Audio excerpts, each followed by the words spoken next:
Homeowners and buyers, now that the National Association of Realtors' new rule on commission is in effect, how does this impact you if you are selling your home or purchasing one?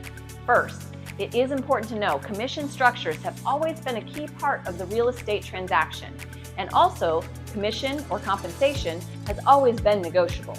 In the past, the listing agent negotiated the fee that the seller would pay to the listing broker, and they explained and negotiated the rate that would be shared with the buyer's broker. This was called broker-to-broker compensation. The percentage or rate was then noted in the listing agreement and signed by the seller and advertised on the multiple listing service, or MLS, along with the details and the photos of the home. With the new NAR ruling, based upon recommendations from the Department of Justice, broker-to-broker compensation is no longer allowed, and sellers cannot offer compensation on the MLS. However, they are still allowed to pay compensation or give concessions to a buyer or buyer's agent.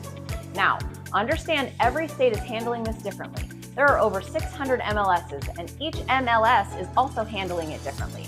Different states' MLSs and brokerages will all have their own ways of navigating these changes. So what does this all mean? Hi, I'm Amy Richardson, owner-agent at the Savvy Realty Group with HomeSmart. There's a lot to cover here on this topic, so let's break it down.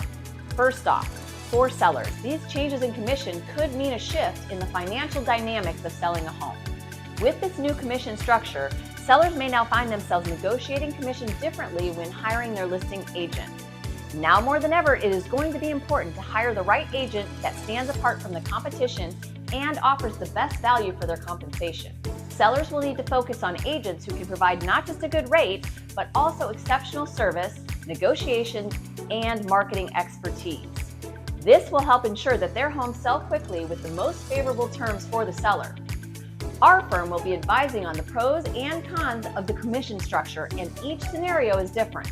But we will be letting sellers know that any compensation to a buyer or a buyer's agent will be coming directly from the seller and not from our brokerage. However, this does not mean we do not encourage a seller to offer compensation to a buyer's agent.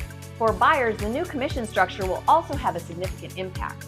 More often than not, in the past, buyers haven't directly paid their agents to help them secure their dream home, as that fee, which was negotiable, often came from the seller. Now, with this ruling, buyers might need to factor in these costs to pay their agent a commission for their services. This, in turn, could affect their overall budget for purchasing a home. Buyers need to know the importance to have a strong agent negotiating their wishes regarding compensation. It's more important than ever. With all of these changes in compensation structures, it will be a new era of transparency and negotiation in the transaction between buyers, sellers, and agents. Now more than ever, having an experienced agent on your side to help with the negotiation process and add value to your transaction is going to be more important as this change is implemented. But remember, all things are negotiable between buyer and seller. If you would like more information about this ruling and how it impacts your buying or selling, please reach out to me today and I am happy to help.